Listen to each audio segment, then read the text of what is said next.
네, 반갑습니다, 여러분. 저 오늘 사회를 맡게 된 이화여대 조형예술학부의 김남시입니다. 먼저 불금이 시작되는 6시에 그것도 홍대 앞에 유혹을 물리치시고 이 강연에 참석해 주신 여러분 감사드립니다. 저희 오늘 강연회는 광주 비엔날레 20주년 특별 프로젝트의 일환으로 시작되는 첫 번째 행사입니다. 광주 비엔날레 20주년 특별 프로젝트는 전시, 강연, 그리고 시민 참여형 퍼포먼스로 이루어지고 8월 8일부터 11월 9일까지 이 종합적인 플랫폼을 제공하는 이런 행사로 기획하고 있습니다. 그 중에서 오늘 이제 첫 번째 강연을 통해서 시작되는 강연 시리즈는 그간 광주 비엔날레에서 20년 동안 비엔날레 행사를 해오면서 현대미술을 매개로 해서 제기되었었던 사회, 정치, 경제적인 문제들을 이 국내, 국외 전문가와 관련자분들을 모셔서 함께 토론해보고 이후 이 토론의 결과를 이제 매니페스트의 형태로 제기하려고 하는 목표로 추진 중에 있습니다. 오늘 그 첫 번째 강연 시리즈의 이제 첫 번째 행사로 장드 루이즈 빨레드 도쿄 관장님을 모시고 강연을 들을 텐데요. 오늘 행사 진행에 대해서 간단하게 안내를 드리겠습니다. 오늘은 먼저 강연 진행이 있은 이후에 저희가 모신 4분의 패널들을 중심으로 한 패널 토론이 진행될 것입니다. 그리고 여러분들께서 미리 사전에 제기해 주신 질문과 또 시간이 허락되는 대로 여기 참석해 주신 분들의 이제 간단한 질문을 받고 종합 토론을 하는 순서로 진행을 하도록 하겠습니다. 예, 그 강연을 먼저 시작하기 전에 저희 이용우 광주 비엔날레 대표 이사님의 인사 말씀이 있겠습니다.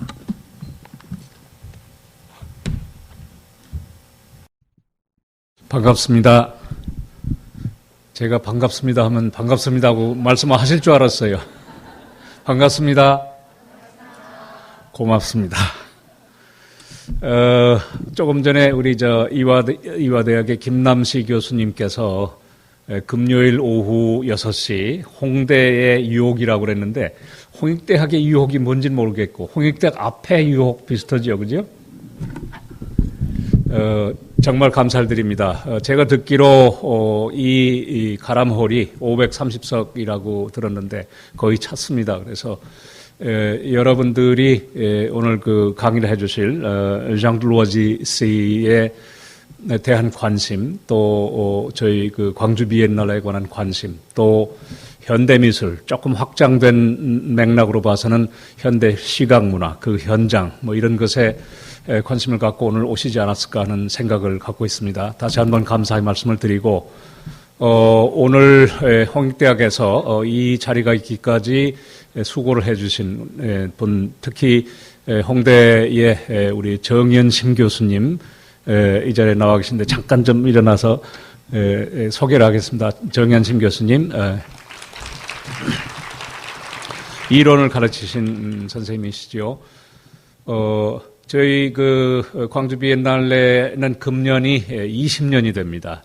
아시아에서 가장 이제 오래된 비엔날레이기도 하고 또 비엔날레 문화가 무엇인가? 저희는 이제 미술관 문화나 다른 그 예술 현장과는 달리 예술이 갖고 있는 상당히 그 사회 정치적이고 현장성이 강한 컨텍스트를 다루는 것이 이제 비엔날레라고 볼 수가 있습니다. 그래서 저희는 현대미술이라는 용어를 잘 쓰지 않고 시각문화나 조금 더 확장된 용어로 시각문화 현장이라는 말을 쓰면서 보다 더 활력 있는 아주 다이내믹한 예술 형식과 그 운동을 소개하는 그런 장을 20년간 만들어 왔다고 생각을 하고 있습니다. 그래서 이 20년 동안의 역사를 보다 더 활력 있는 그 검증을 통해서 다시 재조명을 해보자 해서 제 10회 비엔날레가 금년 9월 달에 시작이 됩니다. 그 비엔날레는 혹시 여러분들 들어보셨겠습니다마는 제시카 모건이라는 영국의 런던에 있는 테이트 모던 큐레이터가 감독을 맡아서 진행을 하고 있고 그것과 병행 이벤트로다가 광주 비엔날레 20년 특별 프로젝트를 저희가 만들었습니다. 이 프로젝트는 이 전시회와 강연회 시리즈와 그리고 퍼포먼스로 구성이 되는데 비엔날레가 9월 4일 날 개막식을 한다면 이 프로젝트는 8월 8일 날 시작을 해서 3개월 넘게 진행이 되는 프로젝트라고 볼 수가 있습니다. 그러니까 아까 말씀드렸듯이 현대 미술을 다루는 현장이라기보다는 훨씬 더 확장된 개념의 시각 문화를 다루는 비엔날레 컨텍스트에서 봤을 때 강연과 퍼포먼스라고 하는 것이 함께 어우러져서 정치적이고 사회적이고 경제적이고 문화적인 현대 미술 문화가 갖고 있는 맥락을 검증해보는 그런 행사라고 볼 수 있습니다. 여러분들이 많은 관심을 갖고 참여를 해주시면 대단히 감사하겠습니다. 이 프로젝트를 진행을 하기 위해서 오늘 사실은 여기에 맡은 이 행사들을 맡고 있는 큐레이터 여러분들이 현장에 사실은 와 계십니다. 전체적인 그 책임 큐레이터를 맡고 계시는 우리 윤범모 교수님 잠깐 좀 소개하겠습니다. 잠깐 일어섰다 앉으십시오.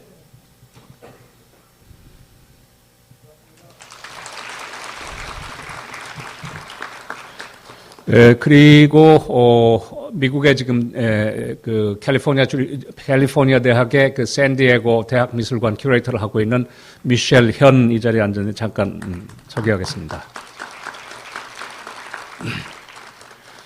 그리고 강연 시리즈를 맡고 있는 그 보로톨로티 교수를 소개하겠습니다. 이분은 베니스 비엔날레 작년에 그 특별 행사인 아이웨이웨이 특별 프로젝트를 담당을 했었던 주에카 프로젝트의 디렉터입니다. 보로톨로티 교수를 소개하겠습니다.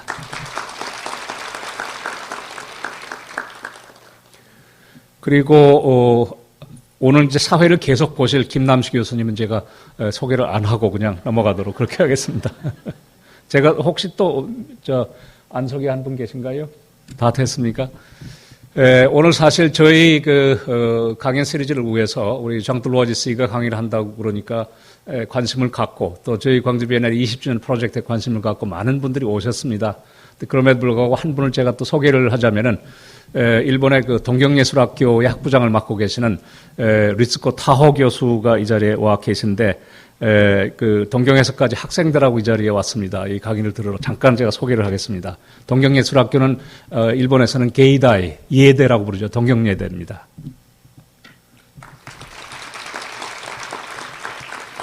그리고 우리 홍익대학의 교수님들도 많이 보이시고 우리 개원의 유진상 교수님도 보이시고 다 여러분 보이시네요. 오늘 강의는 사실은 저희가 그 비엔날레의 강연 시리즈로 진행이 되게 될 텐데 오늘 첫 출발입니다. 여러 맥락에서 짚어봅니다. 이것이 이제 저희 시각문화와 관련된 강의일 수도 있고 또는 정치 사회적 주제를 다루는 강의도 많습니다. 그러니까 국가폭력에 대한 강의로부터 시작해서 인권에 관한 문제, 노동에 관한 문제, 또는 글로벌 자본주의에 관한 문제, 또는 오늘날 그 사회정치적 충돌을 가장 많이 일으키고 있는 종교적 충돌에 관한 문제 등등 인류의 문명사적 발전사 과정에서 드러나는 여러 가지의 충돌과 주제들을 동시에 다루는 강연 시리즈들이 마련이 됩니다.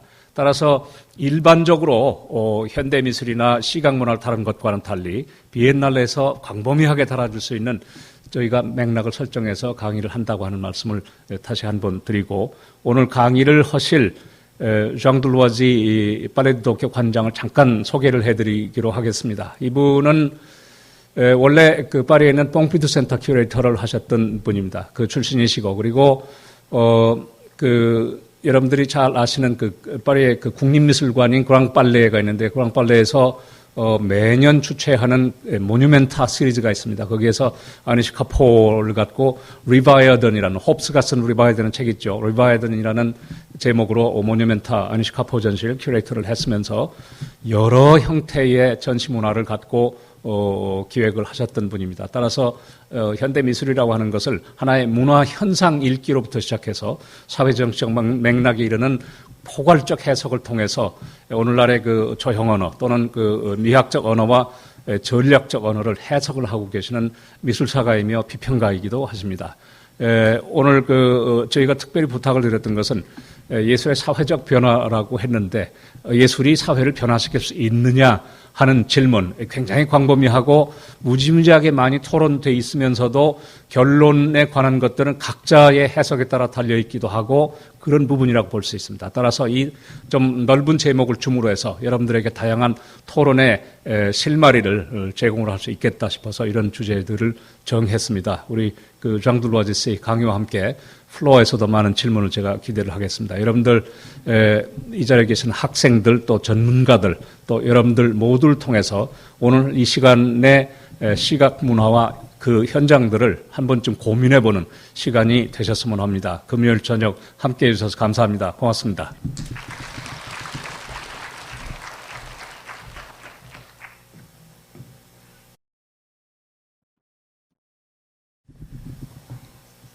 Good evening, ladies and gentlemen. I am more than honored to be allowed to speak in this very famous university, one of the most famous university of fine art and design in the country, but also in Asia and maybe in the world. So I am extremely interested to discuss with you about this very important subject, how art reflects the social changes with the perspective of paradigm shifts that occurred around the world. It's a very difficult subject. And of course, to know that art reflects the transformation of the world is something that we can understand, guess, and consider in history. You remember probably the famous poet Hölderlin that was asking, why do we need poets in time of crisis?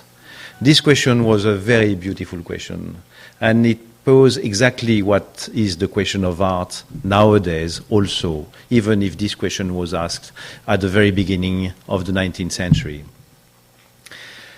Of course, when you think about art and its consequences in the society, you think that art is changing the mentalities. Art is a key for the evolution of the brains, of the mind, of the consciousness. And if you need, in time of crisis, poets, it means that you believe that the poets have the power to transform, to metamorphose our way of thinking. And this capacity of metamorphosis is probably what Hölderlin was thinking when he was asking this very important question, why do we need poets in a time of crisis? I would like to start with a question that have been asked to me yesterday by a journalist, an art critic in Gwangju. I was in Gwangju and it was a very simple interview. And the question seems so naive and so unexpected that I want to consider it again with you before to try to treat on those social changes. And probably because I think that we have to agree first on this.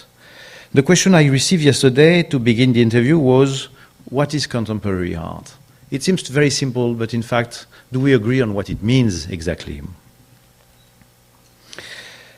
I would like to try to answer with you this before looking at two developments in this short talk. The two developments will be, as social changes in the world change my point of view on art, how an institution can react to those social changes.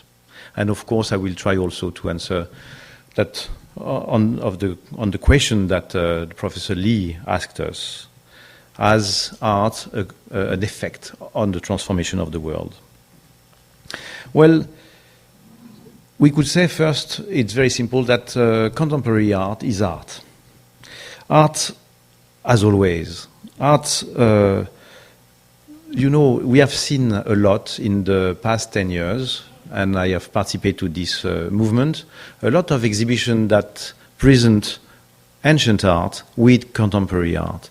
That break this idea that there is a wall, a kind of big break that happens at the very beginning of the 20th century that makes art so different, so something else than what art was before. And in fact, I do think that the invention of a symbolic object from antiquity to now, from the painter that was in the grotto of Lascaux to now, are still have always asked questions useful for nowadays, and those questions are very near 24,000 years ago when we were in the grotto of Lascaux, and now.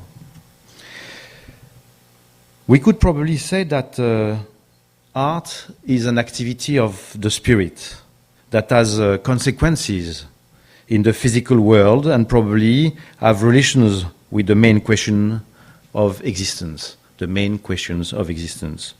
Where are we going? Where do we come from? You know this famous painting of the painter Gauguin. You have the same questions that have been posed also by Damien Hirst recently.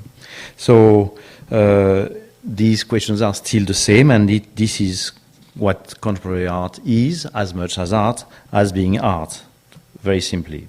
But of course, it would be easier to answer saying that art can help us to explore, and each one to explore us, to explore other fields, and each one could create his own goals that way.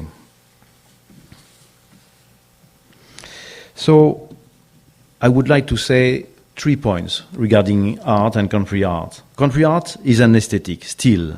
Contemporary art is inventing new languages, new words, new grammar that transform our ideas on the world and on ourselves and on the idea of otherness and even on art. So art is an aesthetic because it invents in permanence new shapes. Is my first point. The second point is that art is an anthropology. Why do I mean by this, saying that art is an anthropology? I mean that art explores what is to be human in the present time. And it explores the humanity that we are in thoroughly, entirely. It explores entirely what we are without hiding anything of ourselves. Beauty, ugliness, darkness, sexuality, decay, all those so important questions are asked by contemporary art. And art is probably, so we can say that art is an aesthetic, that art is an anthropology, and of course we can say that art is probably politic. The observation of reality is the consideration of our position in the organization of the world, and the importance of invention makes it being a resistance to the homogeneity of ideas and shapes in a globalized world. The fact that we are in a globalized world, I will come back on this question, but is of course very important. But art could not be political because it could not be a resistance and an invention and a movement and the possibility of going further all the time. I would add a fourth point, is that art is of course a metaphysic. A metaphysic because art has not to give you a precise meaning of communication. It has not to give you a precise message. It has to give, to allow you to face the obscurity of our beings, of our destiny, of the meaning of life, and this obscurity is absolutely essential. So I don't think that anything in this point of view of what art is could be modified by the evolution of the world. So this evolution of the world, we know what it is. We have, but we don't know it exactly on the same way if you are from the West or if you are from the East. The idea that we have in the West of globalization, of a world that would become unique in a way, was at the beginning a strong hope. Everyone will have the same rights. There will be a kind of universal possibility, a kind of government of the world. The rules will be common. And in fact, this point of view is very different if you are in other countries, whether it's South America, some countries in Southeast Asia, in which, of course, the question is how can we push ourselves in this new situation? To push ourselves means a contradiction between the possibility of pushing the power of a country at the moment in which we thought in the West that it would be sharing the possibility of a country. Of course, this is very naive, but it is a strong difference. And of course, art in this situation has to create the possibility of, how could I say, particularism. It's impossible it would be a disaster if a common language came in art, because art is created to avoid this possibility of a common language, a common understanding certainly, but not a common language.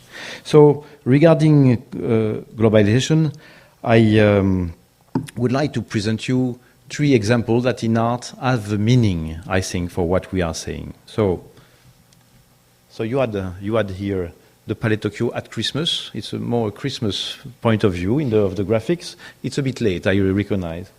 And I was thinking of what art was, and I tried to introduce my comment about that. And those 2 paintings are very interesting. They are done by a very famous writer, French writer, named Guy Debord, who is the founder of the Situationism, which has been very influential in the art world. And which is very interesting, I think, is that he proposed 2 sentences that could be mixed: to overpass art and to realize philosophy is a question that you could mix in that way.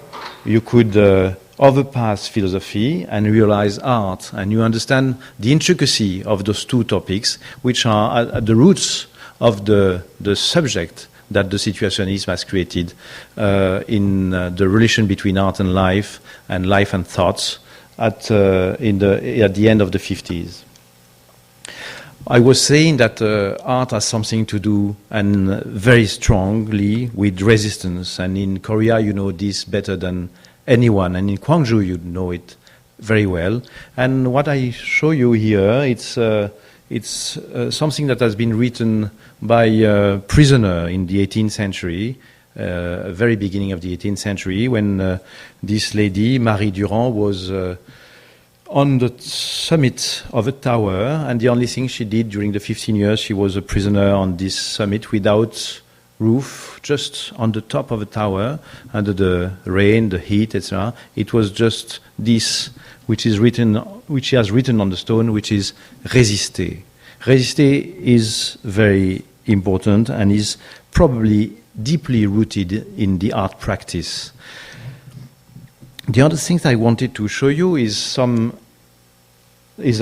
this idea of taking care of the situation, of the political environment, of the commercial environment, is something that is extremely familiar in the art world. Of course, you have on the left the work of Mark Manders that you could have seen at the last Venice Biennale, and you see how much the body, the head is squeezed in this presentation. And on the right, you have the famous Dadaist Raoul Osman, a head of 1919, a bourgeois head with an instrument of measure around it. And on the left, you have a wallet. On the right, instrument of measure and communication. And everything is done in this bourgeois head, which is in the wooden head, to be able to measure the world. So it's a kind of contestation of bourgeoisie. And you know, of course, Barbara Kruger on the right.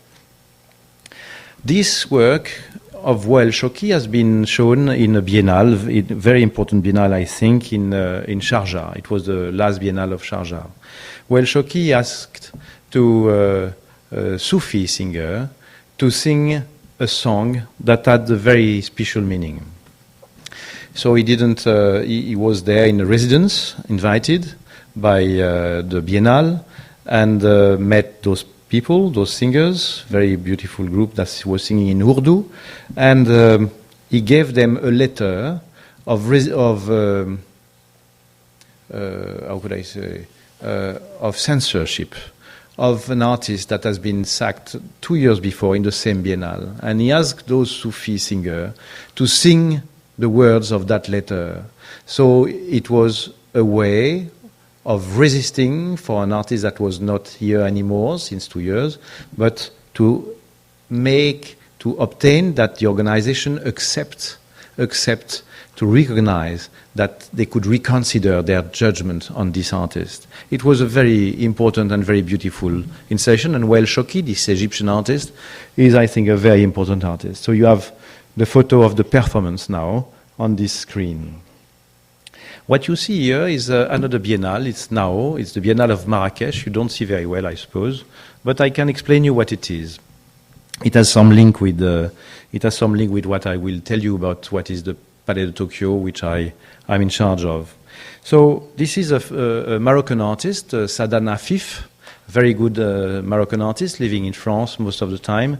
And during his proposal during the Biennale of Marrakesh in Morocco was to organize a course of geometry in the Plaza Jamal Fna in the center of Marrakesh. It's an extraordinary plaza which is in which everyone is coming to sell, to show the snakes, to dance, to do music, to do debates, political questions there.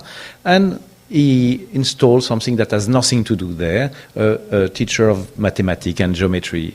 And it was very interesting to see him drawing among all those people that came with a very strong curiosity to see, for some of them with astonishment, those figures that had nothing to do there, and to stay and to begin to discuss and to create a relation just because something so not so anormal, so not normal happened there. And this is very important, and to be able to present what is not normally there, what has not to be in this place of the world at that moment, is something that has a lot to do with art. So I wanted to show you this type of possibility of intervention in reality and not only in object. But if you are interested in object, I could have show you also this artist. It's a Belgian artist, Eric van Hove.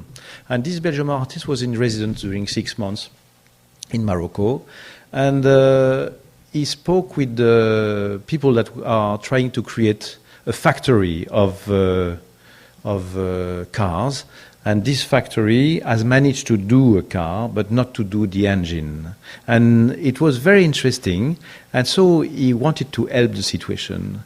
And he faced in this situation something that is very different, is that the craftsmen in Morocco are living now a crisis. Their objects are not desired as much as they were before. They are not as useful as they were before. They become, because they are useless, they arrive in the kitsch world. So he asked he bought a beautiful engine, a real engine, and he asked all the craftsmen of Morocco, whether they work with leather, with silver, with porcelain, with other techniques, to make an exact copy of a real engine, to offer it to this company that wanted to create a car. Of course, it's absurd, but it was very meaningful, and probably it was also a political analysis of the situation in Morocco. So, I wanted to tell you this, and to tell you that this type of intervention exists everywhere in the world, and they are always very meaningful. When Chan Tuan from Vietnam is doing in the Biennale of Singapore those fingers, he relates the fact that a lot of people in Vietnam that refused 15 years before to go to the war or to do their military service, to be able not to do it, cut their fingers and install them he copied them. All his family is like that, and he himself is like that. He has cut his finger and installed them like places where you can sit, where you can talk, where you can organize your life, where you can begin a consensus, you can begin to speak together. So it was also an interesting work I wanted to show you. And this work I want to show you also is a work that will happen in the Palais de Tokyo. I had the duty to speak to you about this place I like very much in Paris. And this is a project of Thomas Hirschhorn, and it has to do with our subject. Thomas Hirschhorn, like the President Lee, thinks that art can change the world. I don't know if he's right, but he thinks it deeply. So he has chosen 10 topics that are here, and that could be bravery, hope, assertion, what could I see? Resistance, you see. And inside of those topics, he has organized a lot of undertopics. And those 10 topics, it will be an exhibition that will start in April, called ma flamme éternelle, my eternal flame. And it will happen like this. The space will be like that outside, something like 50,000 tires outside, and inside it will be many rooms with a bar, very rough as it does usually, and of course, which is very easy to handle when you are in a public space, everyone knows that, chimney inside, in between the tires. So it's perfect for security, and but we managed to do it. So this is the inside of one of the floor of the Palais de Tokyo, and there will be 10 rooms. Each of these rooms will be devoted to one of the subjects you have seen before, and install. He will live there during 2 months. He will invite in this space during 2 months 200 philosophers and poets and intellectuals to debate about the 10 subjects that he has created. And he wants to debate it with the public. So he obtained from the Palais de Tokyo, which is not easy, as you know, for the economy of the Palais de Tokyo, that all the space and the entrance of the Palais de Tokyo during those 2 months is absolutely free for everyone, because he said that his work doesn't exist if the people can't go and participate and debate in the space. So it will be a free university during 2 months, and I think it's a very interesting point of view. He considered that it's impossible to have an effect as an artist on the world if he doesn't ask very simple questions and try to debate on them. So he's reading a lot of philosophy and poetry, etc. So he has installed in the space libraries, and there are a group of volunteers, amateur actors, that are reading continuously those books when there is nothing in one of the 10 spaces. There are people that are reading the books that are in the library about this subject. Himself, he says, I don't understand everything I read when I read philosophy. I don't understand everything I read when I read poetry, but I manage to grab always something. I manage to feel that the obscurity that I could receive in one part or one page or a chapter that I don't get very much, this obscurity is absolutely necessary and creates new space for my thoughts. So he really believes and makes happen a kind of intensity in this space, and the Palais de Tokyo will be what it should be, with what we should be in the Palais de Tokyo, and what can be a lot of spaces of discussion, like our spaces today, a real democratic space about essential questions for the future. So it's an interesting project and quite spectacular. Of course, here you just see a sketch of what it will be. It will be covered with as Thomas Hirschhorn is doing, usually graphics, photos, all that can illustrate the situation. So let us some words about the Palais de Tokyo.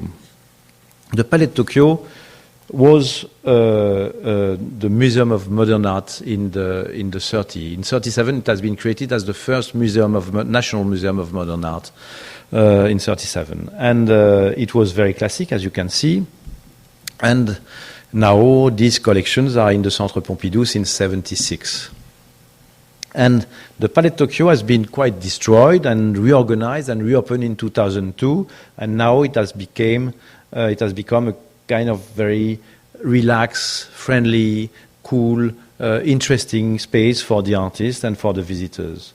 I show you the Place Jemaa el-Fna in Morocco, now again, because it was the model of the architect Lacaton and Vassal when they rebuilt the Palais de Tokyo. They wanted that it looks like the Place Jemaa el-Fna. It means that for them, an art center, a museum, has to look like a space where everyone can come, participate to a discussion, try to show the things he has done, etc. We have not reached this idea, we have not reached this utopia. I think that Thomas Hirschhorn, that I showed you just before, is on this way, and we try to keep from this idea of the architect when they recreate the Palais de Tokyo in 2002, the maximum of energy. The Palais de Tokyo has gardens, but the gardens are done by the neighbors. You see the gardens around, so there are gardens that are given to associations around, and they take care of it. They are very beautiful. And what is this coming here? A small mistake. That's the Palais de Tokyo again. And so the Palais de Tokyo has been destroyed after having been a museum. And so you have a lot of empty spaces, which is extremely healthy, that can give you the energy, the possibility of creating walls, breaking walls, doing a lot of crazy things. And this is a theater we have. This is the one of the 2 restaurants. We have also nightclub, which is very important. That works until 6 in the morning if you want to come, and which is very nice because you pass from an exhibition to a talk to a nightclub to a concert. So it's very, very pleasant. The artist can do very extreme works, of course. Here is a Belgian artist, Boegenoet, and this work is not there anymore. We keep it during 1 year, and every year we change the big installation. This is another installation that's not there anymore, which is Ulla van Brandeboer. It's a space that we have created where people can gather and be together, etc. The artist can create other aspects, other things. Here you have a mathematician on the right, on the left, right, who is also a poet, and it's a poem in mathematics, which say the strength of attraction of the people you dream of. Voilà. And it's a strange thing. It's a bit long that if I explain that. You have everywhere some graffiti artists are working, and time to time they are collaborating with poets. Here is John Giorno and street art artists that are doing this poem together. And up. And you have always intervention like Buchel on the top, or I forgot downstairs. Punière and Raffini, and Fabrice Hibert. It's just to give you an atmosphere, but I will go on other subjects then. And you see that we can break the walls easily, and this is a kind of, I show this because it's part of the easiness, which is very important if you want to have a democratic space, easiness of the space, and all the possibility we can give to the artist. We also do fashion, we also do time to time there are young artists, young editor of art that are coming. We are doing in a very spontaneous way. People are coming to dance or to participate. Okay, this is Tingle work, the famous Julio Leparc, a very old artist. We have decided to change we have decided not to focus only on young artists. We have decided to mix completely young and old artists. So Julio Leparc is 86. He has stopped exhibiting in France, where he's living since '54, during the last 30 years. So it was a kind of rediscovery, and it was very, very interesting. Up. Mike Kelly, Philippe Parreno again, with a big transformation of the space all the time. This is also Philippe Parreno. And I will show you something else. So, where I am, I wanted to tell you something more. I want to tell you that we are, of course, doing a kind of list in ourselves when you are an organizer of exhibitions. You are doing the list of what has been broken in the past, and what are the last advances that have been done. And of course, when you think of Zeeman, you know that when the attitudes become form has been a kind of key moment. When you know the big exhibitions on happening, you understand that happening and the way that the transformation of yourself can be created only by a situation was also a very important thing. You know that the aperture towards other geography, like Jean-Hubert Martin has done in '89, like it has been developed very much by the Guangzhou Biennale in '95, is also a very important thing. The destruction of the polarity of the Occidental world, that's what has been done, I think, in '95 by Guangzhou. The destruction of the coordination of the generation has been very important also. That means that suddenly we don't focus only on old artist or young artist, but we consider that it is a biotope, which is very, very wide, very open, that you have to open. The aperture to the alternative art, the mix between outsider art and mainstream art has been something very important. It has been done, for instance, by Massimiliano Gioni in Venice, but also in Gwangju before. And I wanted to introduce you to another idea before going back to my subject, without being too long, I hope. The other idea was maybe that there is a possibility that art is not in art, or not only in art. The question is there art outside of art? Is there people that have an activity that could be an amateur activity or a very professional activity or an activity that is considered like a hobby and that belongs to this world I was trying to define at the introduction of my talk? Is it possible that, in the past, I have two examples of the past. Jules Etienne Marais, when he was looking for the development of movement in the space and trying to understand the chronology of the movement before cinema, at the moment of photography, Marais was doing this as a scientific, and now we consider that he belongs also to the history of art, whether he still belongs also to history of science. So are there other artists like that at other time? When Jean Painlevé, the very famous filmmaker, was doing the first film underwater, very influential on the surrealism and on Georges Bataille, we was very friend with.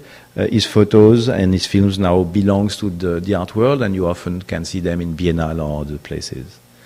Or you saw at the last Documenta this extraordinary inventor of new type of fruits, of apple, the German Enier, and he has done all those painting of apple and also this invention of a new type of apple, and he was associated in the last Documenta to the other artists, like if it was a kind of art for himself. So what would it create today? Would it create this? I'm not sure. It's just a presentation of someone who is strange. On the top left, you have a baby who has played with his ball of baseball, and his ball of baseball has fallen down in a bucket of painting. He liked that very much, and then he asked his friends to paint it once more. And since the beginning of his life, he has painted the same ball of baseball. And so you saw him a bit further, 400 times it has been, and it still grows, and you see when you do a hole in it how big it is. So now it weighs more than 1 ton. What is this type of activity? Is it a hobby? Is it art? Is it something that concerns us? Is it an obsession? Has it any interest? I don't have the answer, but I like the question. I can present you someone else. David Hansen is a very famous robot maker. He's making robots with a very high technology, and one of his robots has been extraordinary, and he looked like Philippe Cadic, a very famous science fiction writer, and he began to obtain that the brain of this robot answers like Cadic, and he put modification in his brain, and his brain now not only speaks like Cadic, but evaluate like Cadic could have evaluated, and could now write and answer to interview. And he's living with this Philippe Cadic robot, and he's beginning another writer robot since 15 years, and he's developing it with a very high technology. He's considered like a genius in his field. And what is this activity? Is it art? Has it something to do with it? I don't know. But I am interested to know if there is not a boundary to explore that in this direction. Well, you have this also in performance in a way. You know La SAP in Africa? You know those people that spend all their money to buy strange, famous costumes done by the best fashion designer, and that they behave like this. It's a kind of, it becomes something very holy. It becomes something like sacred, and they take socially an extreme importance, and they are extremely respected also. What does that mean? Has it something to do with performance, with social comedy, with religion? Is it a new direction? We have to investigate this, because all this is an extension of consciousness. So I will present you two more. Masaru Emoto, a Japanese. So he's working with water and trying to analyze as a scientific the effects on water of certain words. What is so each of these photos is a particle of water that is modified, whether you say a message of love, of hate, you listen to Mozart elsewhere, etc., etc. So he's doing a kind of incredibly scientific, maybe stupid, maybe something collection of the evolution of the modification of water in certain circumstances. Does it teach us something? I'm not sure, but. Is it interesting? Not sure either. But I am curious to know. For instance, this Bridget Polk. This Bridget Polk is not an artist either, like none of the person I presented before. Bridget Polk is someone that is interested in balancing rocks. She has a technique. She lives by New York. She has an extraordinary technique. She's an old woman. You can see her here. But she managed to balance rocks that are more than 200 kilos.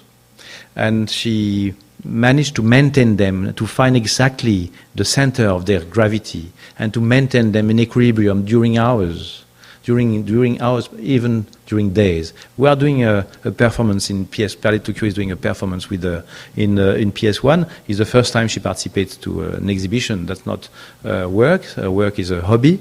But it's interesting and meaningful. So, what I want to tell you about this is not, well, this is I don't go on too much, but this is a guerrilla gardening. You know, those persons, very political activists, that don't accept that they are part of the earth that belongs to someone. And they say, everywhere we could do something that has to be harvested then. And then the politicians, the responsible, the mayors are embarrassed. What can I do with this? It's a kind of culture, there are flowers, there are, I don't know, crops, etc. What should I do with that? So it's kind of a political movement. Some people consider they are artists, others consider they are situationists, and maybe it's not important to know what they are. But the question I would rise up with this is that there are always boundaries, and there are always ways of changing our minds. And I'm not sure, I would like to think like Thomas Hirschhorn or Ai Weiwei, that an artist by his resistance can transform the world. I don't really doubt of it. Certain personalities can obtain that. What has been the real effect of Guernica, for instance, on the Spanish War?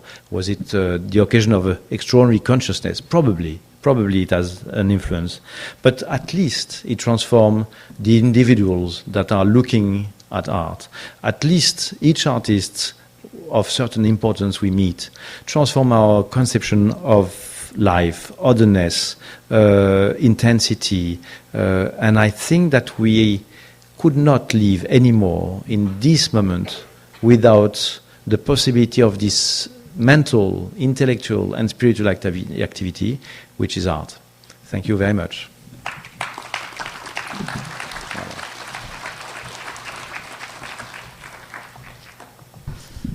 예, 저에게 아주 어려운 과제가 남겨졌습니다. 예, 상당히 많은 작업들, 흥미로운 작가들을 소개시켜 주면서 말씀을 해 주셨습니다. 제가 이 많은 이야기들을 다 몇 마디로 요약을 할 수는 없겠지만, 기본적으로 팔레 드 도쿄에서 이 공간부터 거기서 전시하는 기본적인 작업들의 성격 자체가 obscurity라고 말씀하셨던 모호성 혹은 불확정성이라는 개념을 중심으로 이루어지지 않을까. 그러니까 예술이라고 하는 것이 지금까지 당연하게 여겨져 왔었던 구분들, 인간과 비인간, 유용한 것과 유용하지 않은 것, 심지어 예술과 허비 사이에 이런 모든 경계들을 불안정적인 것으로 만들므로 인해서 지금까지 없었던 어떤 가능성들을 생겨나게 하는 새로운 상황들을 만들어내는 이런 가능성을 제공해주는 장으로서 어떤 예술의 가능성들을 말씀을 해주신 것 같습니다. 그리고 팔레드 도쿄의 그 공간 자체도 지금 보여주신 것처럼 상당히 많은 이런 새로운 가능성에 열려 있는 이런 공간인 듯합니다. 예, 우리 이제 장드로아지 관장님의 강연을 들었는데요. 그 다음에 이어서 저희가 모신 네 분의 패널들과 더불어서 패널 토론을 진행하도록 하겠습니다. 저 패널 선생님들 잠깐 위로 올라와 주시면 감사하겠습니다. 장드로아지 교수님과 함께.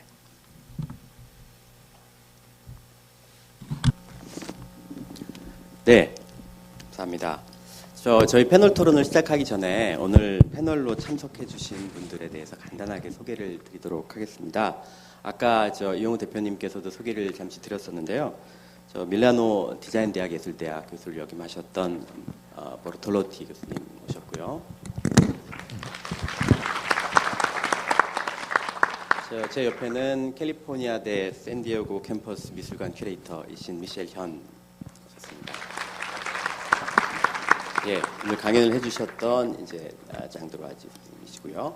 옆에 홍익대 예술학부의 정현심 교수님, 홍익대 조속과의 구동희 교수님 모셨습니다. 제가 백분 토론이나 이런 데 등장하는 사회자만큼 이렇게 원활하게 이걸 진행할 수 있을지 모르겠습니다만, 기본적으로 이렇게 했으면 좋겠습니다.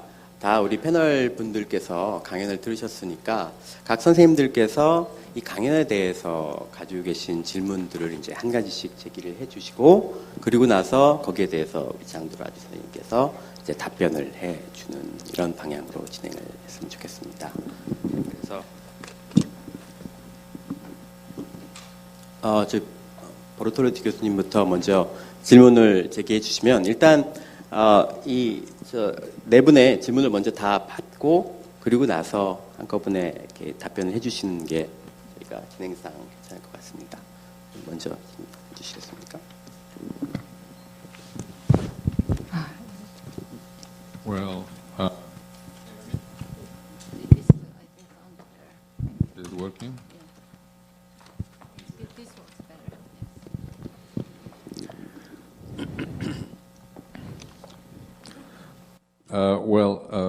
I found very interesting the presentation by Jean Deloisy, and especially because he's the president, the director of the Palais de Tokyo in Paris, that is well-known space for an experimental approach.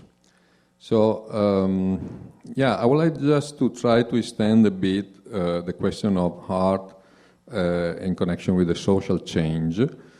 And because yesterday we were talking a bit about the perspective, new perspective for the future of the Palais de Tokyo, I would like to ask him, because he mentioned me the fact that the Palais de Tokyo would like to be, if I realize correctly, but now I'm asking him, a kind of museum on the move, in a sense that the museum that not stay only in Paris, but having projects, if I realize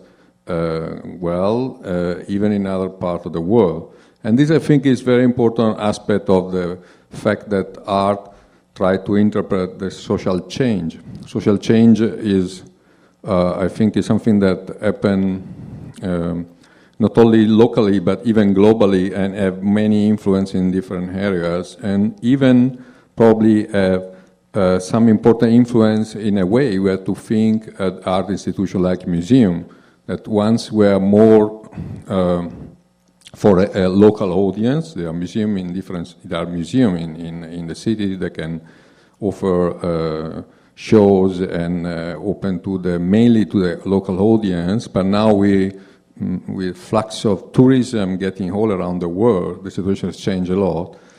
But more, I think that a space like a museum like a Palais de Tokyo, this experimental, since its origin, space museum,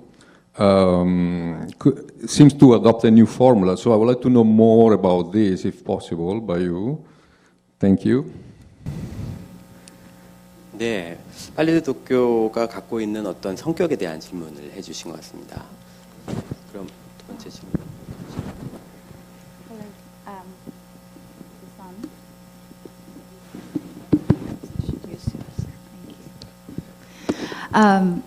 Hello, Jean.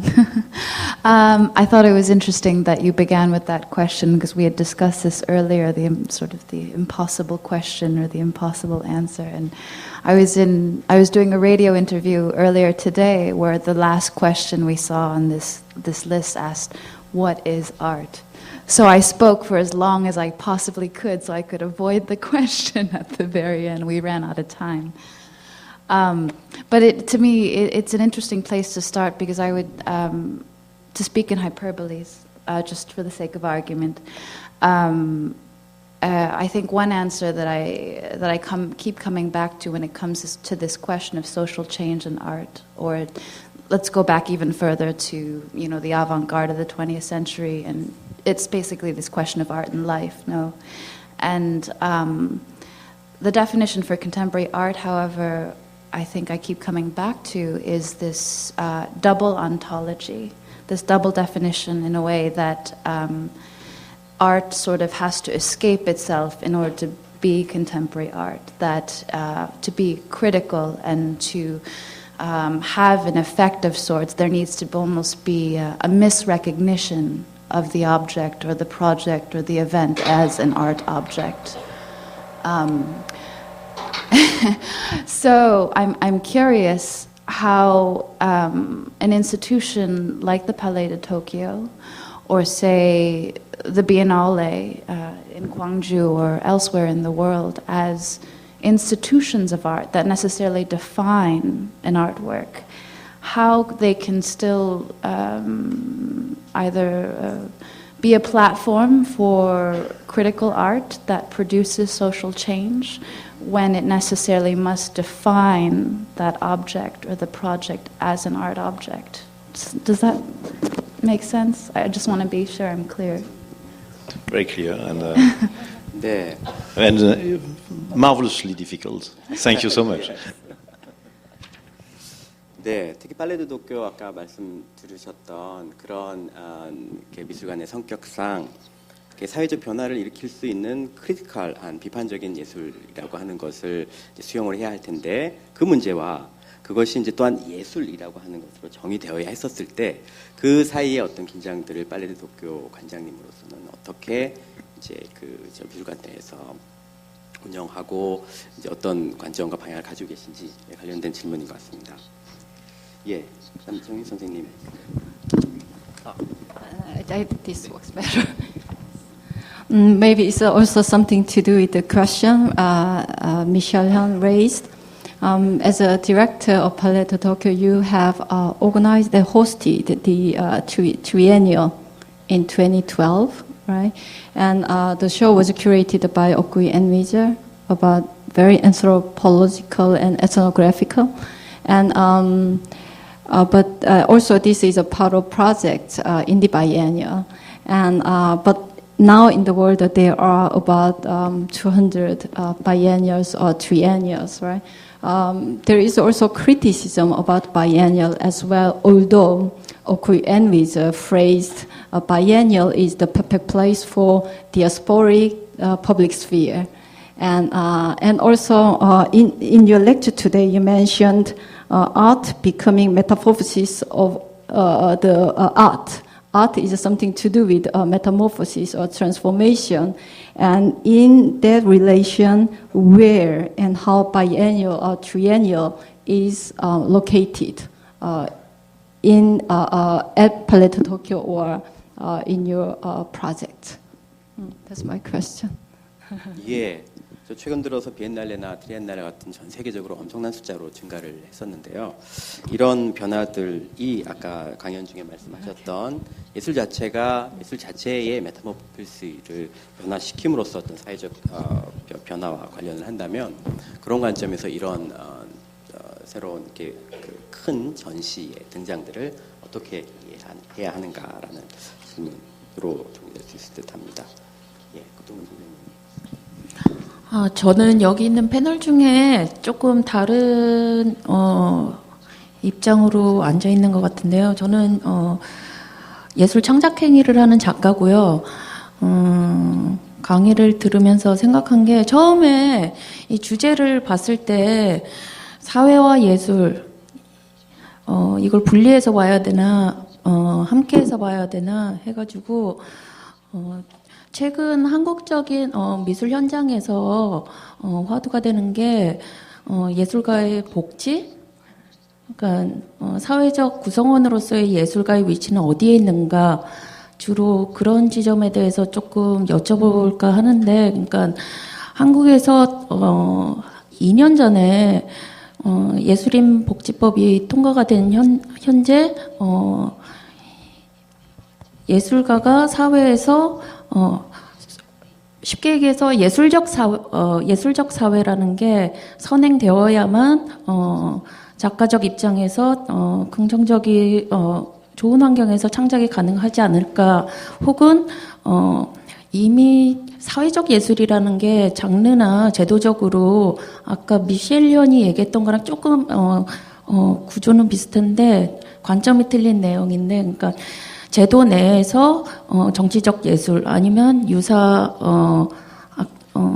아까 비엔날레 위원장님께서 말씀하셨던 지식 혹은 시각 문화에 대한 어떤 지식을 서로 담론을 할 수 있는 장으로서의 미술관 역할들, 그런 것들을 바라봤을 때, 그러니까 예술가가 할 수 있는 역할, 그리고 예술가의 상대적인 위치가 어느 지점에 있다고 생각하시는지. 그리고 또 하나 궁금한 게 있는데, 만약에 프랑스랑 한국이랑 문화적 배경하고 또 경제적 토대도 틀린 상황에서 만약에 예술가의 어떤 사회적 위치가 있다면 사회보장제도라는 게 예술가만을 위해서 별도로 존재하는지, 아니면 이게 사회 안에 그냥 보장제도라는 게 그대로 적용이 되는 건지, 그게 조금 궁금합니다. 예, 그 사회와 예술적 변화, 사회의 예술적 변화에 대해서 말씀하셨는데, 동희 선생님께서 지적하셨던 거는 예술가도 사회 구성원이라고 한다면 그 내에서 예술가가 갖는 사회적 지위와 위치라고 하는 것을 우리가 이런 관점에서 예술과 사회의 관계 속에서 어떻게 이제 자리매김하고 이해해야 할 것인가라는 질문이라고 생각이 됩니다. 상당히 어려운 질문들인데요, 선생님께서. 우리 저 네 가지 질문에 대해서 해주시면 하겠습니다. The last one is very difficult, but I'm not so sure I understood everything, but I tried to answer to a question maybe you have not asked me. My point of view is that the artist is extremely estimated in societies, not only in Europe, also in all Asia. Everyone considers that the artist, everyone is maybe not true, but there is a big group of people that consider that the artist bring something immaterial, something which is not necessary to the system of production, that is bringing some. They are thinking, I suppose, I think also that to be an artist is an activity of high technology. I don't speak of the technology as itself, but we say in French, un métier de pointe. It means a very highly technical work. And the status of the artist could not be in France nor nowhere else totally isolated than from the reality of the society. The spaces like the space I have to run is a space where the artists can express themselves, can live, can stay, can have a lot of possibilities, because it's not an institution. It looks like it is an institution, and we try that it doesn't look like an institution, which is a lie by certain means. But it is a very important lie.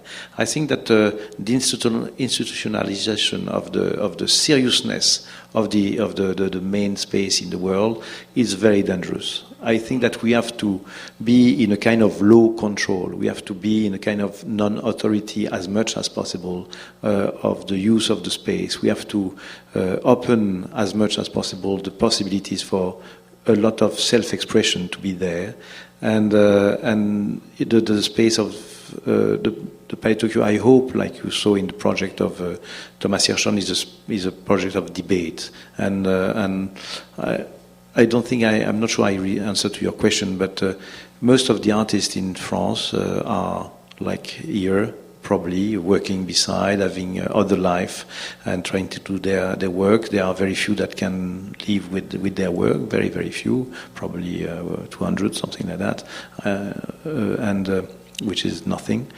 And this junction with reality is very important, I think. I think that it is very important that the artist doesn't lose this link with reality.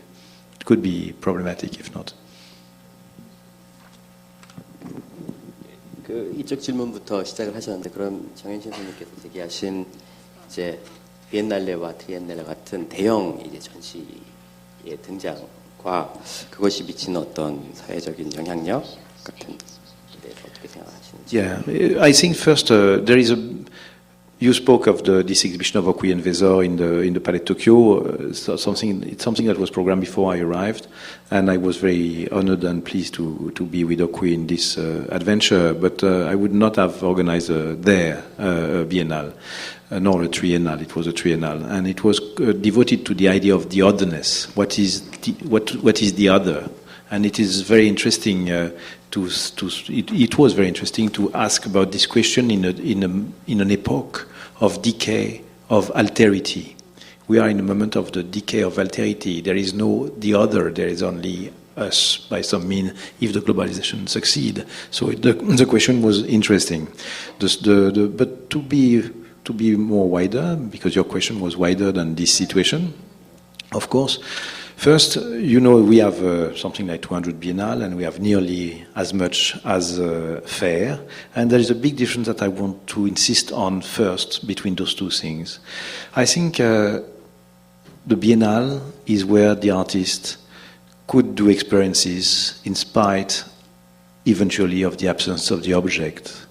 And so I think that it is very important to consider that the main biennale in the world are the most adventurous possibility for the artist to do experiences and to show without consideration to the objecthood of the work, to show what they think, what they want to express. The fairs are the transformation of experience in objects. And so it's exactly the contrary. There is a big symmetry. It could be the same artist, but the presence of the work of art has not at all the same meaning, the same sense. So I want to do this contrast. I think it is major. The second thing is I think that of course there are a lot of biennale. Some have very specific goals. In Sharjah, they are showing a lot of Middle East artists. In Singapore, they are showing a lot of Southeast Asia artists. In Gwangju, it's a global point of view, like in Venice. But in Venice, it's the input of the curator is quite small. There are two spaces, and most of the creation in Venice is national, so it's very different. I think those moments are very important, and the fact that everyone goes there, the art world go from one to the other. Not all of them, no one can, but we go a lot. It's because it's the sharpest moment in which you can see some artists chosen by the 200 best curators in the world, probably, and those artists are very pleased to be chosen by those curators. They are very pleased to have a platform of discussion. They are very pleased to have a topic to face. I think it's extremely interesting. It means that probably that the presentation of collection in Contemporary Art Museum is not enough. But it's true that it's very difficult when you see a collection, even a very good collection of contemporary art, to be rich as much as you are when you are in a biennale, because the work is bigger, there is a tension between the works, there is a feeling of the epoch, there is something which is very, very useful and interesting, I think. But maybe you don't agree. 예, 이와 좀 같은 부류로 묶일 수 있는 여러분들께서 미리 사전에 해주신 질문 중에도 비슷한 질문들이 좀 있었습니다. 그래서 관련돼서 좀 이렇게 질문을 드리면 좋을 것 같은데요. 사전 질문 중에 하나가 이제 비엔날레와 같은 이제 대형 전시가 최근 들어서 전 세계적으로 한국뿐만 아니라 아주 많이 등장을 하게 되었는데, 그것이 실제 예술을 창작하는 작가들에게, 그리고 그것을 이제 수용하는 수용자들과 이제 시각 문화 전반에 어떤 영향을 끼칠 것이라고 생각하시는가라는 질문이 하나 있었고요. 또 하나는 이와 관련된 질문이요. 조금 언급이 됐다고도 여겨집니다만, 특히 한국에서 현대미술이 이 투자 대상으로 많이 여겨지고 있다. 그러면 이 현상에 대해서 이게 이런 대형 전시가 많이 등장했던 것과도 무관하지 않을 듯한데, 이렇게 현대 미술 자체가 어떤 투자 가치를 중심으로 이렇게 중시 여겨지는 이런 현상에 대해서 어떻게 생각하는가라는 질문들이 있었습니다. 혹시 간단하게 선생님의 의견을 들려주실 수 있으신지요? Well, thank you. Yes, I think that we are not naive. We know that there is a relation between art and money. We know it. But we know also that there is a relation between art and resistance to money.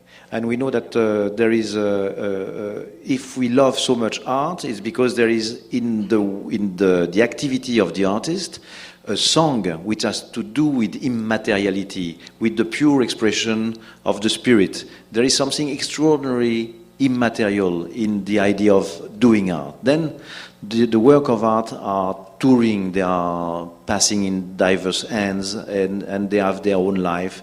And because they are precious, because they are symbolically precious before being economically precious, they obtain a certain value. And this value has nothing to do with the quality of the work of art, probably. I suppose that a part of the art, of the economy of the art, is outside the art, and a part of the quality of the art is outside of the market also, and a part of the market has nothing to do with quality. It has something to do with other bizarre things. Some very good artists are in the market, some very good artists are outside of the market, some very bad artists are in the market, etc. So there is just a small moment of interpenetration of the two worlds, and which is interesting in the Biennale, which is interesting in the interest we have for art, is that you will see artists that have very low prices, and artists that are very important. If you look at what happened in the past, of course, you can buy a Warhol for $40 million. It's a very important artist, but you could buy a Filiu for $3,000, which is a very important artist. And the difference between the two, or Georges Brecht, maybe 10,000. The difference between the two in the history of art doesn't exist. They are, the three of them, so important. So, that's my point of view on the value of art. 네, 감사합니다. 어쩌면 그 질문이 두 번째로 미셸 현이 질문하셨던 것과도 연관될 수 있을 듯한데요. 그러니까 비판적인 예술에 특히 열려 있고 비판적인 예술들의 잠재성을 이제 수용하려고 하는 이제 팔레드 도쿄의 입장에서 그런 비판적인 예술이 어떻게 이제 이 팔레드 도쿄라는 공간에서의 예술로 정의되고 수용될 수 있는가? 그러니까 예술이 갖고 있는 비판적 성격과 예술계에서 수용되는 어떤 예술 자체의 어떤 규범적인 틀 사이의 긴장감에 대해서 말씀을 하신 것 같은데, 선생님께서 어떻게 생각을 하시는지? The tension between. Can you repeat the last words?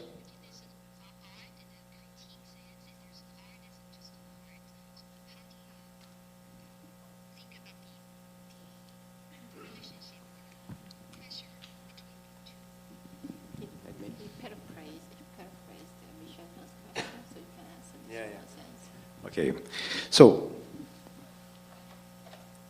there is an art which is a critic, certainly. There is an art which is an art, certainly. Which means what? It means that there is an art.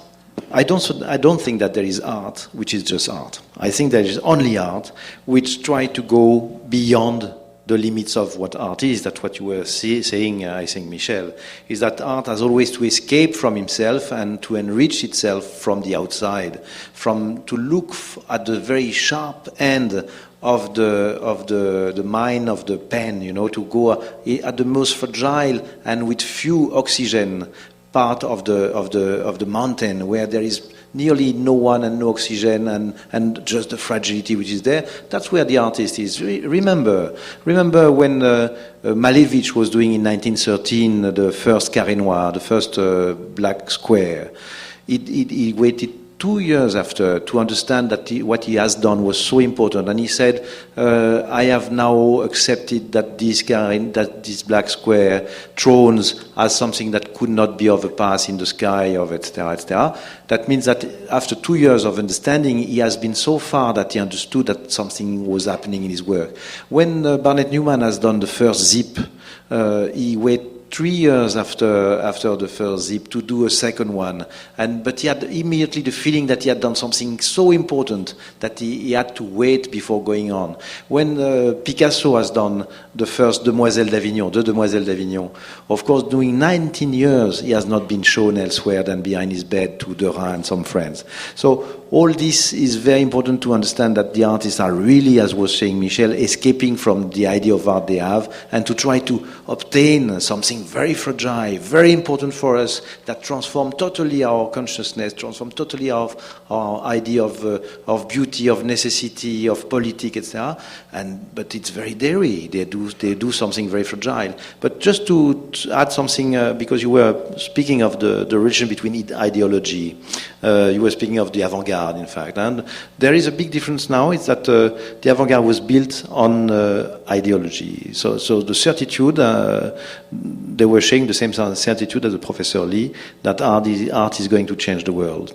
It was very important that they had to participate to the transformation of the world, and this potential of utopia was extremely strong, whether it's the constructivism or the suprematism, and it stopped at the generation probably of the new realist. It was in France, at least the last one, that had an idea of production and resistance of production, etc. But there are still artists that have this. But as a collective ideology, the disappearing of the movement is the key. You understand that the movement disappears, that there is no common ideology. There is individual ideology, of course, individual ideas. Olafur Eliasson is working on nature. I don't know. Liu Fan is working on spirituality, and etc. So this is very personal, and some other are resisting. But for instance, Wan Yongping is fighting against religion, and etc. So you can find the ideology of someone. That doesn't mean that ideology has disappeared from art. It means only that ideology is not common to groups now, and artists prefer. I think maybe you will have a different opinion. I would be very interested, but I think that, of course. But I think it's very important. Also, you have discovered, like me, 10 years ago, that there has been a total transformation of the reading we had of art. The reading we had of art was heritage of Alfred Barr, the idea on which he has created the Musée d'Art Moderne de New York, the New York MoMA. And this structure was very easy to understand. It was from this to that, etc. Now we have noticed already 2 documentaries ago that there is a rereading of history, and suddenly we see artists appearing that were not in the trend, because they were not in the trend because they were not doing what Michel was saying. They were not escaping from the art to enlarge the scope of the art. I give you an example.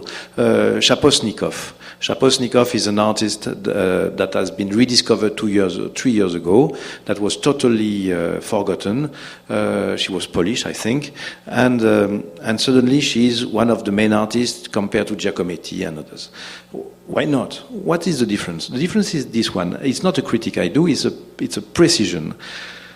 you have two solutions in art. You have the solution of exploring by the involution what is a human, what you are yourself. Like could do, I don't know, Morandi, for instance. It's a perpetual exploration of his sensitivity regarding 3 glasses, 1 bottle, combined this or that way, and repeating. And so exploration of himself. Like Shaposnikov is doing this in sculpture. So you have the opposition between involution, this type of work, very important, but not at all historical by some means, and the evolution work, the work that tries to do a step further. And these two directions, I think, is interesting and important. But you see how much it has been transformed, and we could speak of the transformation, but I don't want to be too long about the globalization and the discovering of the new worlds. But this I will say a word regarding your question then about that. 예, 질문을 통해서 점점 더 흥미로운 이야기들을 들을 수 있어서 아주 다행입니다. 저희 이제 저기 플로우에서의 질문을 저희가 시간이 얼마나 있죠?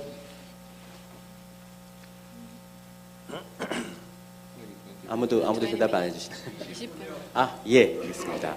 이 동안에 많이는 받지 못하겠습니다만 선생님이 여기 계신 분들이 강연을 들으셨고 저희가 이제 나눴던 토론을 들으셨는데요.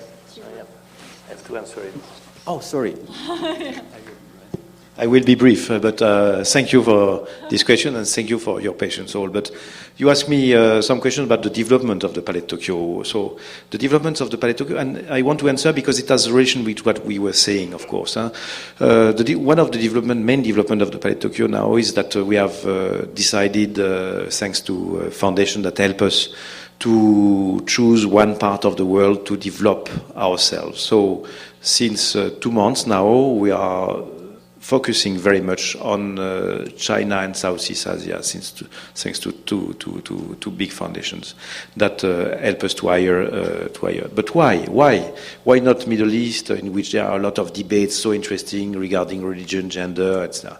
Why Southeast Asia? Probably because first, there is a big part of Southeast Asia that has no infrastructure. There is a lot to explore and a lot of artists to help that have no way of being discovered, very few.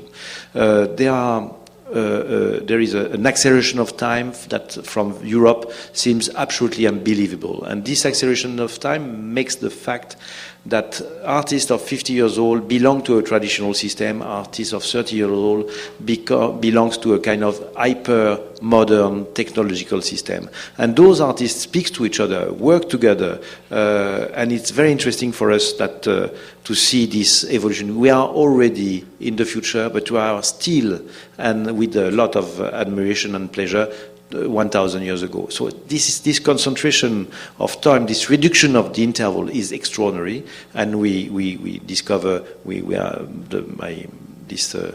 this curator now is in Philippines. He was in Birmania and in Singapore, etc. It's extraordinary what we discover. It's extremely rich. So we are very pleased, and we will start Korea to discover Korea, which is in a very different situation because a totally different history than what I just said since May and until some months. So this is the part. Second part.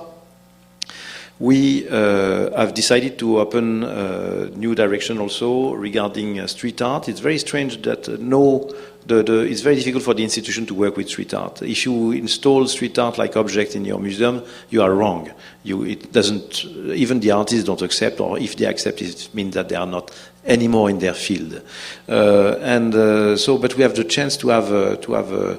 And this street art is all over the world. It's an enormous phenomenon with some writing, some way of drawing, some way of thinking that are so important, so different, that are changing so much our world that it's very strange not to see it more explored by institutions. So because we are not an institution, but because we have a lot of undergrounds in the Palais de Tokyo, 2 kilometers of undergrounds.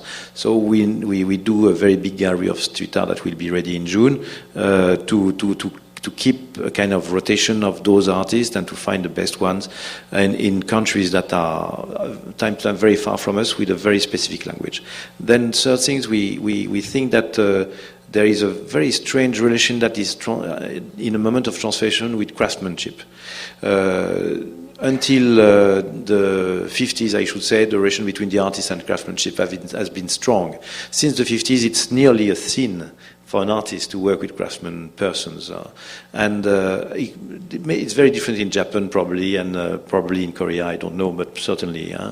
But in Europe, it was really until 2 years a sin. Now you see more and more artists that work with silk, with the porcelain, with a lot of techniques, and you see a lot of craftsmen that work with computers. They invent a kind of cyber craftsmanship, which is very open, and they can work together and find things. So we open new wings in this direction, and fashion, etc. Voilà.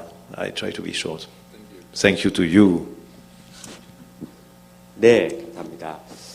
그 플로어에서의 질문을 저희가 몇 분 받아보도록 하겠습니다. 질문하실 분 손을 들어서 질문을 제기해 주시면. 네.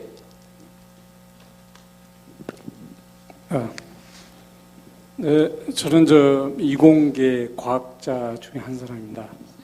그러니까 과학하고의 소위 아트하고 예술하고 융합 관계에 대해서 관심이 있어서요. 옛날에 상당히 오랜 시절로 돌아가면 옛날에는 과학하는 사람이 예술하고 예술하는 사람이 과학하고 그런 시절이 있었죠. 그러니까 종교적으로도 뛰어나고 수학적으로 뛰어난 사람이 결국은 과학이나 예술적으로 뛰어난다 이런 적이 있었습니다. 근데 이제 근래 들어와서 이렇게 쭉 다시 또 그게 전문화가 돼서 분야가 이렇게 나눠지다가 최근에 와서는 그게 다시 또 융합되는 그런 어떤 과정이 있습니다. 이제 질문의 요지는 뭐냐면요. 과연 이 융합이 되면은 결국은 훌륭한 과학자가 훌륭한 아티스트가 될 수 있는지, 다시 역으로 얘기를 하면은요, 훌륭한 아티스트가 다시 훌륭한 과학자가 될 수 있는지, 우리가 그런 지경까지 올 수 있는지에 대한 어떤 의견을 듣고 싶습니다. 고맙습니다. Okay. Yeah. There was a writing in Le Monde, in this French journal. I read it in the plane 2 days ago when I was coming. It was a plaidoyer. It was a demand of the scientific, saying that they would like to work more with artists because the accident that the artists can provoke in their way of thinking is things that is useful for the creativity of the scientific. The fact that their method is much more intuitive, they said that it was very useful to them and they wanted a collaboration. So the collaboration is of course necessary. I showed 1 or 2 examples of scientific in the 19th century that are considered now like artists. And in fact, I think my point of view, but it is very subjective, and I speak with a lot of ignorance on this field, of course. My point of view is that there is a certain point in which the research of the artist becomes so important in their expression. I mean that it's not only the imagery, like something that looks abstract. It's more the invention of new way of transmitting the knowledge they have discovered, that when this becomes so important, they reach a vocabulary that concerns everyone and that could be considered, I suppose, at a certain time, or will be considered at a certain time, like a real creation which has the same value as art and maybe could be called art once. But that means that there should be a kind of exaggeration in the transmission, that certainly there is a balance between the fundamental research and the expression of this fundamental research that has to be readable by the others, I suppose. But I am not sure of what I'm saying. I just try to answer. 네. 또 다른 질문이 있으신 분? 네.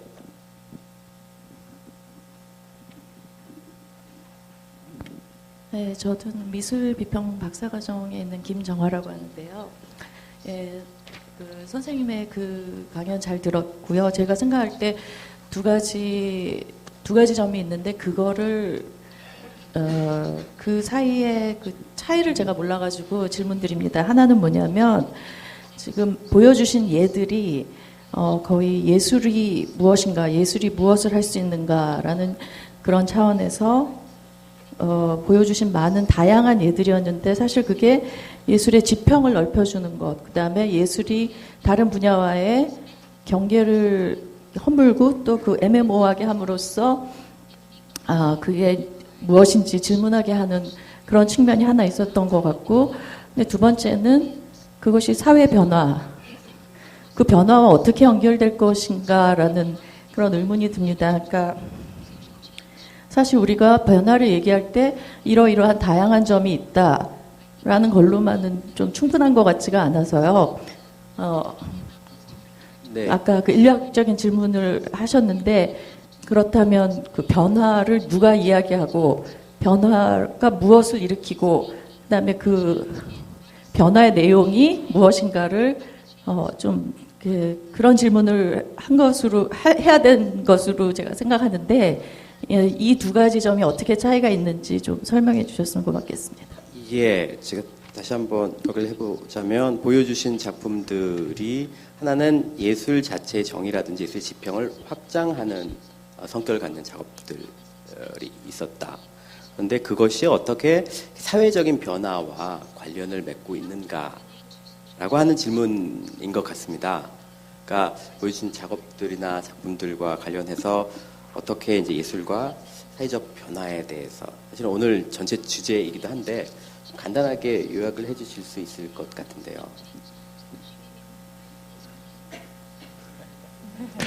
Yes, you are right.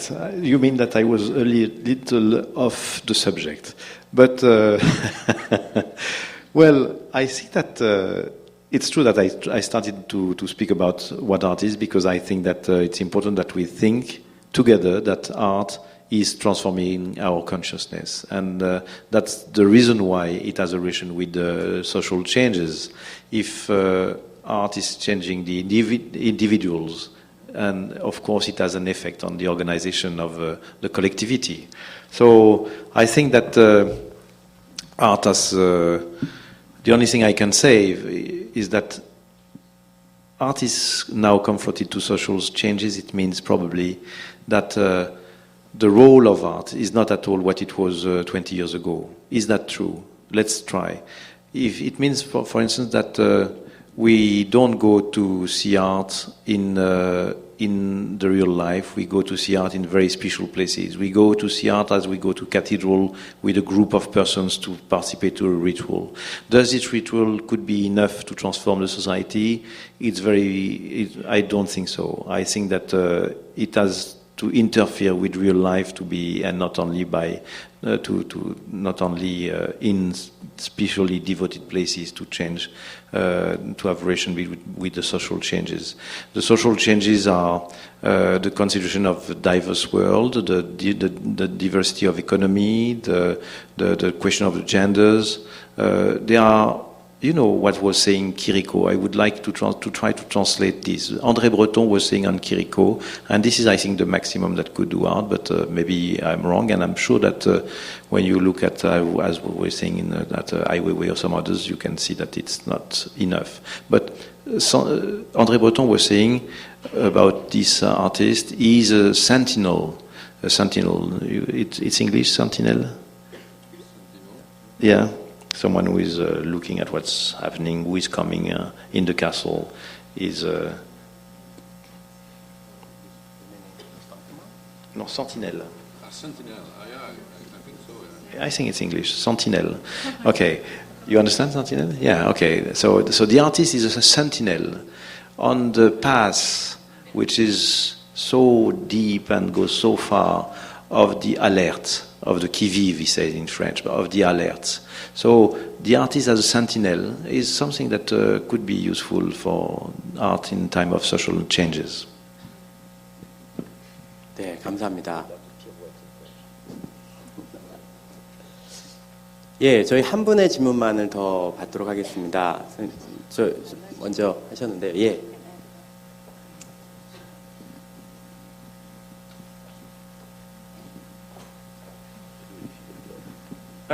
개원예술대학교의 유진상 교수라고 합니다.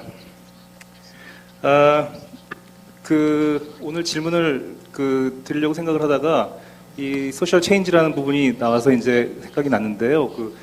프랑스라는 그 나라는 사실은 이 정상과 비정상에 대한 그 지각이 또 우리나라하고 굉장히 다를 거라고 생각이 듭니다. 왜냐하면 사실은 정상성의 범위가 굉장히 좁은 사회가 있고, 그다음에 정상성의 그 범위가 굉장히 넓은 사회가 있다라고 생각이 드는데, 팔레 도쿄는 사실은 어떤 의미에서 보면 굉장히 그런 부분에 있어서 굉장히 그 아방가르드한 포지션을 이렇게 국가기관이지만 국립기관이지만 가지고 있다고 생각이 드는데요. 그래서 디렉터로서 프랑스에서 그런 그 어떤 정상성의 어떤 그런 그 규정 또는 비정상 이런 경계들과 어떻게 딜을 하시는지 궁금해졌어요. 제가 이 질문을 드리는 이유는 최근에 어떤 분이 저한테 그런 말씀을 하셨어요. 그 미술대학에 좀 정상적인 애들이 좀 들어왔으면 좋겠다고 그러셔가지고.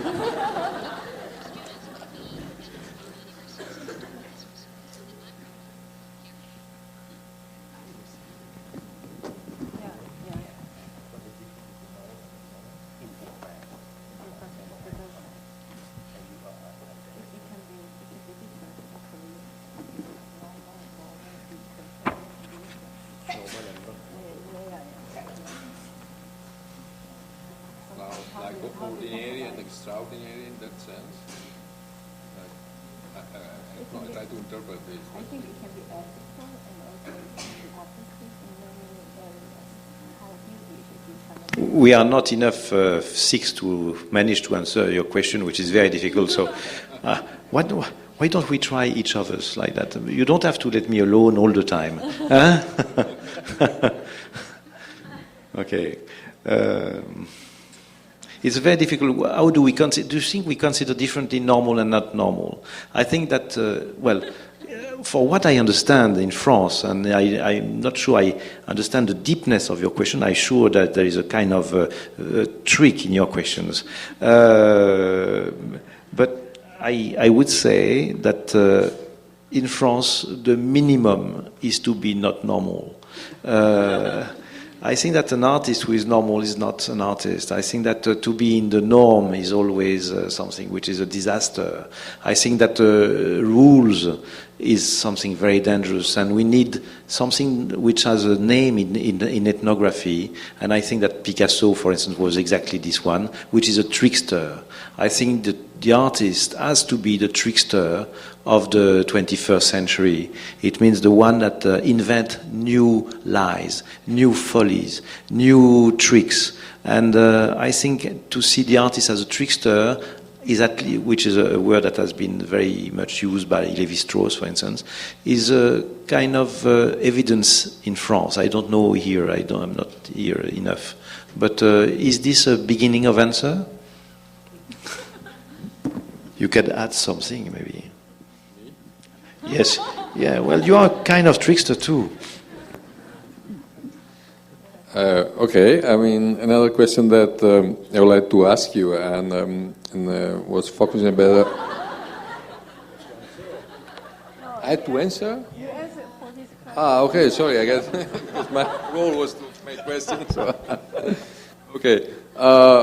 Well, I don't know so well France, so I mean, I don't know if I can answer. Are there people normal in Italy, for instance? Okay, in Italy, I would say that Italian people are quite creative, I would say, in general.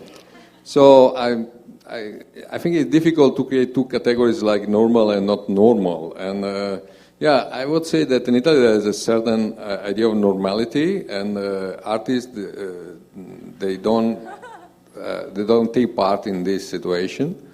And maybe, I mean, to be not normal is more than an artistic approach. Idea is more something that is part of a style of life that is more connected, for example, with fashion. In Italy, we have a lot of fashion, so this influences a lot even the ordinary life of people, because everybody wants to be very elegant. We are continuously bombarded by images by the major Italian brands, not only in Italy, but in Italy, of course, we are really in the place. So, yeah, I mean that the difference between normal and not normal, it is very blurred, I would say. And I'm not sure that maybe the artists stay in the middle between normal and not normal. If not normal is the idea that normal people want to be different, and for this reason maybe they dress or they adopt some lifestyle that is they would like to be not normal.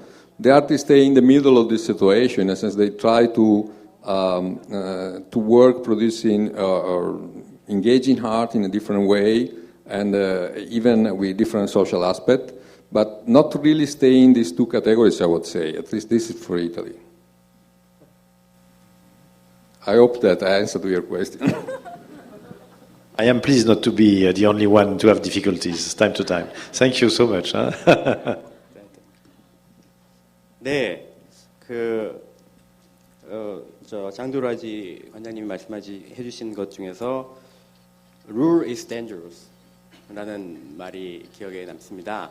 그러니까 아티스트에게 특히 이제 현대 미술가 아까 말씀하셨던 것처럼 이제 시각 문화 현장에서 활동하는 활동가로서 어떻게 보면 룰이라고 하는 것, 기존에 내려져 왔었던 규칙, 규범이라고 하는 것이 우리를 이제 특히 아티스트에게는 시각 현장의 활동가로서는 아주 위험하게 작용할 수 있다는 것. 그런 점에서 어떠면 그 모호성이라고 하는 것을 활성화시키는 역할을 우리 현대 아티스트가 에게 이렇게 주어지는 큰 어떤 방향 중에 하나가 아닐까 하는 생각이 듭니다. 흥미로우셨습니까? 저희 이 기회를 빌어서 저희가 이제 광주 비엔날레 20주년 특별 프로젝트로 앞으로 이제 계속 이런 강연 시리즈가 여러 차례 여러 장소에서 다양한 주제를 가지고 진행될 예정입니다. 여기 오신 많은 분들께서 앞으로도 이루어지는 그런 진행 강연 시리즈에 관심을 가지셔서 많이 참석해 주시면 감사하겠습니다. 예, 오늘 강연을 해주신 장도르와지 선생님 감사드리고요. 나머지 네 분 패널 선생님들도 아주 감사드립니다. 그리고 오늘 이상으로 오늘 그러면 강연 시리즈 1차 장도르와지 선생님의 강연회 전부를 마치도록 하겠습니다. 오늘 참석해 주신 여러분 감사드립니다.